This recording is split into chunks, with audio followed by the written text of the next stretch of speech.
আমি class 4 pass, আর এই নাটা বিটকেলটা class 2। আমি ওর থেকে বেশি জানি। হ্যাঁ সেটা দেখতেই পাচ্ছি, সব ভুলই ধরিয়ে দিতে হচ্ছে। না না, ও তো এখন ছোট, ও নিজেই বা কতটুকু জানে যে অন্যদের পড়াবে। কেন মা, সেদিন তো হিসাব মিলছে না, আমারই তো হেল্প নিতে হলো। একেবারে হাতে হাঁড়ি ভেঙে দিচ্ছে সবাই। ছেলে তো নয়, একটা ধানি লঙ্কা। না আমি ঝাল নয়, আমি মিষ্টি। চলো না, বুলেটের কাছে আমরা টিউশন করি। হ্যাঁ, ব্যাপারটা মন্দ বলনি, বুঝলে? হ্যাঁ, ওই কাজে ফাঁকিও দেওয়া হয়ে যাবে, আর তোমার সাথে একটু সময় কাটানো। বাবা, ঠিক ঠিক আছে। বলছি কি, আমরা একটুখানি এই ব্যাপারটা নিয়ে ফিসফাস করে নি, তারপরে জানাচ্ছি। কেসটা ওটা। আমি বলি বিট্টুদা, হ্যাঁ বলো। ওটা ডিসকাস হবে।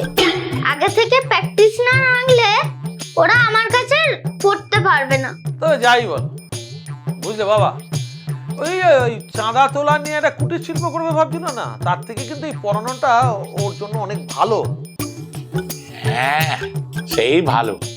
চাঁদা তোলাটা না হয় ওই রাজনৈতিক নেতাদের জন্যই থাক, ও নিজে পড়ুক, অন্যদের পড়াক, সেটাই ভালো। সে তো বুঝলাম, কিন্তু আমার স্যালারি কত হবে? বলছিলাম কি, যে এই ছাত্র ছাত্রীর সামনে স্যারকে কত মাইনে দেওয়া হবে সেটা আলোচনা করাটা কি ঠিক হবে? এই তোমরা যাও। যাও যাও। মা, হ্যাঁ বল। আমার প্রথম রোজগার তোমার হাতেই তুলে দেবো মা গো। হ্যাঁ বাবা, তুই যেই বলেছিস সেটাই আমি খুশি। আমি জানতাম তুই বড় হয়ে একদিন তোর বাবা আর আমাদের পুরো পরিবারের মুখ উজ্জ্বল করবি। কিন্তু কত রোজগার সেটা আমি তোমাকে পরে বলবো। মেশমশাই, আমি তবে যাই।